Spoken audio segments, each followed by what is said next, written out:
There was always something special about this game, Link's Awakening. I used to admire this box constantly as a kid. Just loved the simple yet extravagant front cover. Only to flip it over, admire the lovely screenshots and read what the developers would have to say about the game. Then, as for the manual, I read it over and over again for hours. So that I didn't even just look at the cartridge. I don't know why. I just loved the box. But the manual, like I said, I read it for hours, soaking up all the additional lore, look at the artwork, hints and descriptions, which in its entirety, for me, enhanced my experience whilst I played the actual game. When I got this game, it was an event, and this is something that for me, only physical games can offer. I've always been a hard advocate of for physical games. I think this is common amongst most gamers of my age who knew nothing but having to buy physical games in order to play them, or at least have some physical item to insert or play into our games machines. I grew up using cassette tapes, floppy disks, and cartridges, and many times back then, these objects needed a separate device to load them into, and would many times need a keyboard or a tape deck to actually get running. Then, as technology progressed, we were gifted with single cartridges that could easily slot into your console, and you'd be instantly playing your game moments later with little to no fuss.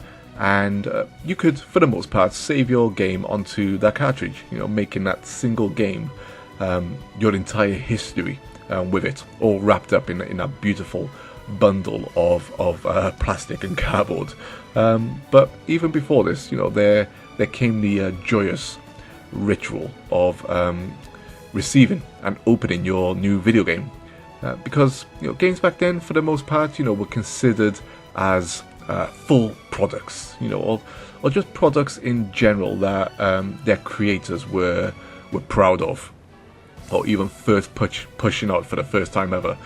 You see, this is what video games in their totality used to be like. They still are, of course, but they just, the impact was far greater back then. They were, in a sense, works of art, works of passion, created by those who love the idea of creating interactive entertainment. And not only that, they wanted their products to look as beautiful as possible, or at least represent their product in the best way possible. Much like we had with vinyls, books, and VHS tapes, which were plastered with all different types of artwork and inserts to promote the film, as well as the company's other works, and just general stuff from the artists as well, who might have worked on the front and the back cover, but these were products. This is what I'm talking about. Now, of course, there were many products with cases and artwork that could, certainly raise an eyebrow, but regardless of personal taste, the physical item existed for the consumer to hold, to acknowledge that they had purchased something. It could be placed on their shelves for display, or at times just admire the artwork on both the case and many times for games in the manual that was lavished with instructions, as well as additional detail about the world that the creator had created, additional story parts that you wouldn't get in the game for whatever reason, or just extra stuff that these creators wanted to give to you to fill in your knowledge of the product that they have created. Buying a video game was an event in all its facets, and this still applies today.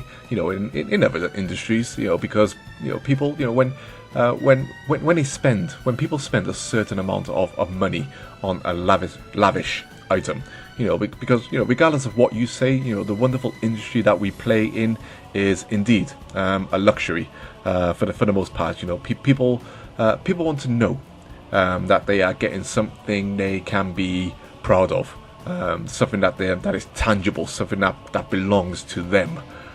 So as the industry evolved, we began seeing these artists and creators taking great joy in their products, because at the end of the day, games take a long time to make, have a lot of people involved most of the time, and are a statement of you and your company. And we as consumers take note of those who make the effort. It's why we've fallen in love with those who have respect. For those who have respected, for the most part, everything they are as a business. It's the same reason why I fell in love with Nintendo. Other companies like Blizzard, Treasure, Platinum Games, a more modern one, or I say most recently as well, Supergiant Games, who are an indie developer. And also, once upon a time, I was utterly in love with Capcom, Namco, Konami, Sega, Square, Valve. All these big companies who are still in many ways the face of the industry. Not only did they strive to make great video games in all their facets, like I said, but they also, for the most part, strive to create great looking physical products, so that when you bought a new Final Fantasy game, as an example, you knew that not only wrapped up in that box was going to be a work of a gaming love, gaming art from those creators, but also that the box itself and its contents were to be representative of that product in its entirety. And because of that, Square grew their company up on quality, through and through. And you were proud to place that game on your shelf and to say that you were a massive Square fan. And another thing, games weren't as commercially big back then either. As big as the Atari and the NES, made games more popular. Still, games were very nerdy in that sense. Nerdy in a good way. We're all nerds about something, but nerdy in a good way. So, for the most part, not as many copies were made, which meant the few copies that were manufactured, just for, the regular games, for the most part, the creator wanted the product to look its best. This was them, in physical form, pretty much. This is how games collections started to form, and all the stories and that came with them as games moved around the world, as Japan, was once a dominating force of video games, showing the world how it was done. So as these games became more popular in Japan, like I said, for me, the seat of and the birth of video games that we know today, they became more popular, and those games moved around the world, and people wanted them, and craved to have these games on their shelves and in their consoles. As time went on and physical mediums changed, once again, to the more cheaper and faster approach, quality in these products, started to decrease. Not in its entirety, of course, but it was and is clearly evident now, I feel. Like many industries, though, when mass-produced products are made in their millions, in order to save money, cheaper materials are used, less colours applied, and things are removed. If you look at many game cases today, there are virtually no manuals. The cases are cheap plastic, and the discs or cartridges that they are placed on, are I say the discs in this part, at a dime a dozen, and even then, you'll be lucky to have sometimes the full game on the disc itself. To once again to use a smaller size disc, and with the birth of the internet, let you download the rest. In the age of the internet, everything became faster. General consumers wanted everything now and not later, and due to this, many game manufacturers not only took the approach of releasing games quicker, which greatly affected their quality for many big developers, but they also poured less effort into the physical product itself and focused more on the marketing, something that could now reach people far easier through their PCs and phones, and then building up months of suspense through annual shows or monthly magazines. It's the same reason why limited editions exist now, because what they will do with those limited editions is charge you extra. You do get extra soundtracks, extra art books and stuff, but these things include as well better quality cases, manuals and stuff like this, stuff that we used to get before. I personally see the increase of digital software as one of the biggest threats to gaming itself, just from a personal point of view, more so than microtransactions, day one patches, loot boxes, and dodgy DLC. Because when you come down to the crux of all of it, it's a full digital future that would, in a sense, fully empower these bad business practices to fully take over. Because as soon as the rights of the consumers are taken away, not allowing them choice on where they can purchase their game, apart from a fixed platform or wherever, where there's no competition to keep those prices stable, we as consumers, in a sense, lose everything. That includes, of course, having an item that essentially belongs to us. Copyright aside, an item that with our own earnings we paid for the privilege to own and enjoy and to see and to have this physical thing that is tangible to us, something that we can hold, that we know belongs to us, and an item for the most part that can be free of internet corruption, an item that once bought in that box can be moved onto any playable system that has no firewalls up, possibly preventing us from playing it, which is something we're starting to see with modern day platforms. This has already begun, like I just said. The nature of DRM, the nature of day one patches being required to play certain games, the nature of having to sign up online to a company in order to register your game with them on their online infrastructures, in order to play it all. Sometimes, of course, this doesn't stop it from happening with a physical game, but it makes it harder, especially on consoles. For all this, you must believe I'm totally against digital items or even some games that are online only. Well, that's far from the truth. I'm a person who wants options, but also understands if some options are limited. It's not easy today for smaller, newer companies to create and release games on modern platforms, let alone manufacture a physical version for thousands, perhaps even millions of hungry gamers. I happily buy digital media if that's the only current option for the developer. But at the same time, if a physical version exists, I'd opt for that. For that first and foremost whenever finances permit. And once again, you will find that these younger developers place that same love and care that was rife when gaming was young into physical versions of their releases, and start to build up their company as people notice their continued quality. Sometimes having a digital version of a game is less time consuming, but once again, I'm pretty old school. I enjoy the ritual of actually getting up, walking over to my shelf, selecting the game I want, from my library of games, admiring the good artwork, hopefully, and then placing the game into my desired machine. And of course, nothing beats the satisfaction of a juicy cartridge clunking into a game console. But I tell you what, the GameCube discs had a very satisfying click when you place them into the GameCube itself, or even took them onto the GameCube case. And the GameCube case is with a shizzle as well.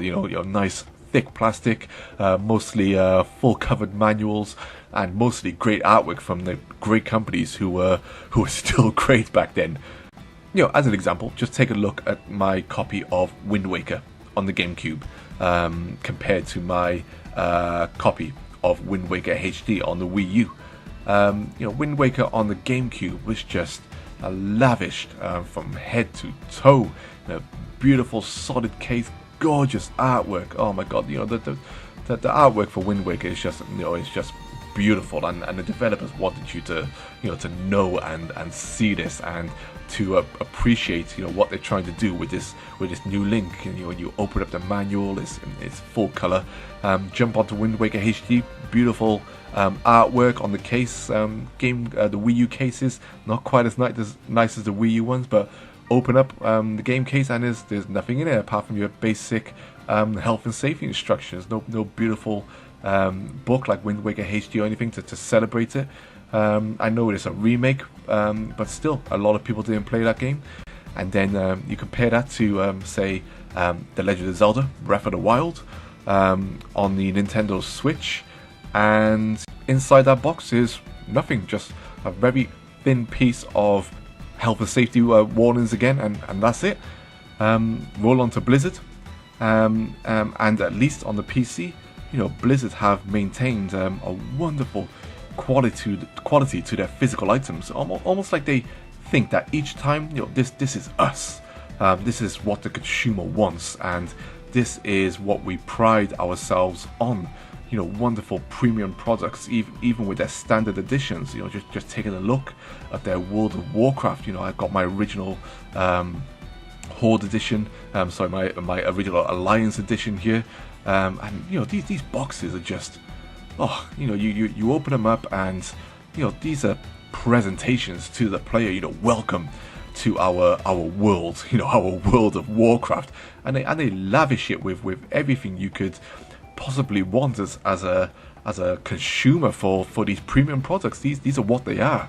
Even if this was £40 off the shelf, it's a premium luxury product, and Blizzard, don't hold back on this, and they give you thick manuals and and all this stuff, and this rolls on to their other Warcraft games, as you can see here, and as well as their continued games like Diablos and their Starcrafts. I can't be bothered to dragging every single game out, but this is what Blizzard still do today, and I love it, absolutely love it. So every time I buy a Blizzard game, I'm a happy consumer. I'm not like most people. I don't actually believe physical media will disappear. Not in my lifetime anyway. Or okay, I can never look that far into the future. But if it does, let me let it be for environmental reasons, and not companies sticking it against the consumer for nothing but profit. Making things as cheap as possible, and then just giving you that half of the other products. Because to me, like I said, that the physical product is of a half of the game as well. It's all in one.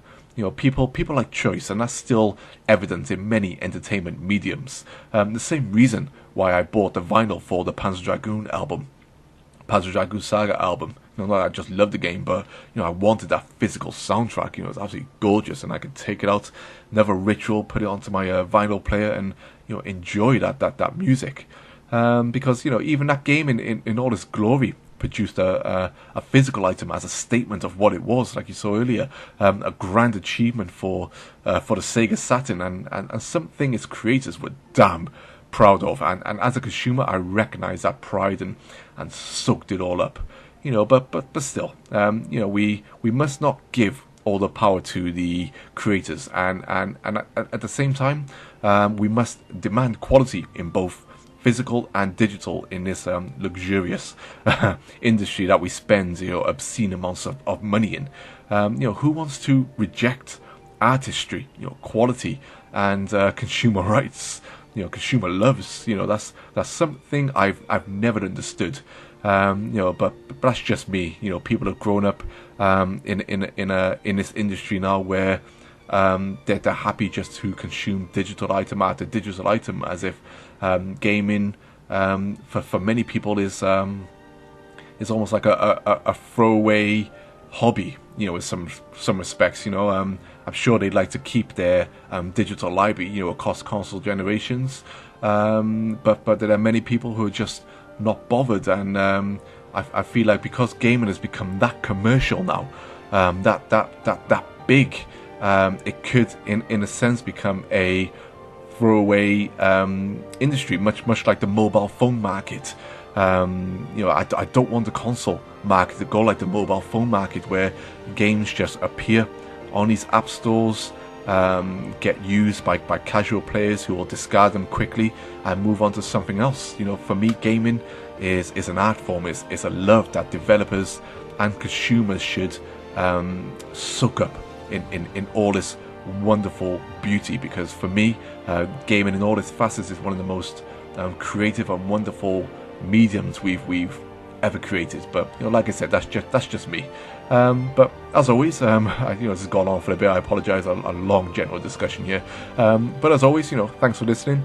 Let me know your own thoughts on digital and physical media. Also, my good friend Mr. T, he done a good video on physical games as well, so go and check him out. If I remember, I'll put a link to his video in the description, but I'm sure you've all seen it and know him as well. And as for me, I'll reply to everyone I can as normal. But as always, take care all. Peace.